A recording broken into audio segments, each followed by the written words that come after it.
ये दोस्तों आज अपने घर का सीलिंग फैन साफ करने वाले हैं। साफ करने से पहले इसका हम स्पीड चेक करने वाले हैं। तो यहाँ पे जो पंखा लगा हुआ है सीलिंग फैन, इसके ऊपर काफी ज्यादा डस्ट पड़ा हुआ है। ये जो डस्ट है, ये डस्ट की वजह से इसका जो आरपीएम है, आरपीएम बहुत स्लो हो जाता है। इसका जो स्पीड है बहुत स्लो हो जाता है।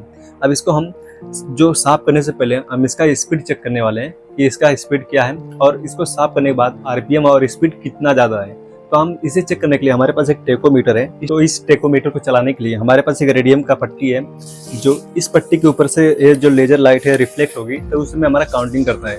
तो यहाँ पे एक रेडियम का पट्टी हमने चिपका दिया सीलिंग फैन के ऊपर, और इसके ऊपर लेजर की लाइट जब रिफ्लेक्ट होगी तो वो काउंटिंग करेगा। जितनी बार स्पीड में घूमेगा उतनी बार ये काउंटिंग करेगा, इसमें इसका रीडिंग शो करेगा। ठीक है, तो अभी हम पंखे को बिना साफ किए इसका हम रीडिंग देखेंगे कि कितना आरपीएम चल रहा है।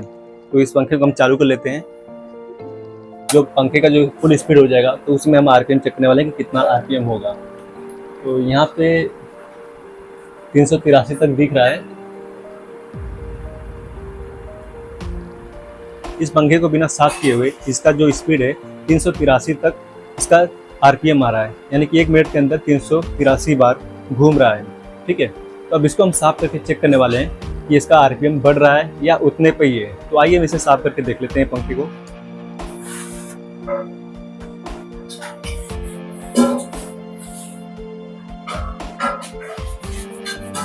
लिप को ज़्यादा बेंड नहीं करना है।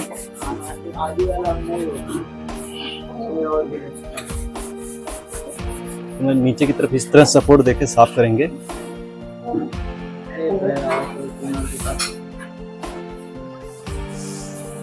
तो फाइनली इस पंखे को हमने साफ कर दिया है। अब पंखा साफ करने के बाद इसका जो आरपीएम है वो आरपीएम कितना बढ़ रहा है उसे चेक करने वाले हैं। तो यहाँ पर हम नोट कर लेते हैं। पहले जो बिना साफ किए हुए पंखे का जो आरपीएम था वो 383 था। अभी पंखे के साफ करने के बाद इसका जो आरपीएम है वह कितना बढ़ रहा है वह देखने वाले हैं। तो इस पंखे को ऑन कर लेते हैं और इस टेकोमीटर की मदद से हम इसको आरपीएम चेक करेंगे। ठीक है,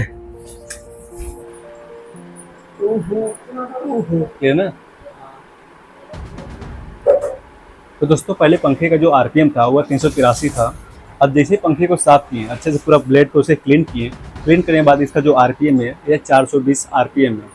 तो इसके वजह से जो कचरा है, जो कचरे की वजह से भी हमारा पंखा स्लो हो जाता है। और इसके ऊपर जो मोटर है, मोटर के ऊपर लोड जब आता है तो उसमें हमारा जो कैपेसिटर भी वीकनेस होने लगता है, जिसकी वजह से हमारा पंखा स्लो हो जाता है। और पंखे का कैपेसिटर हम टाइम से नहीं बदलते हैं तो पंखा भी जल जाता है।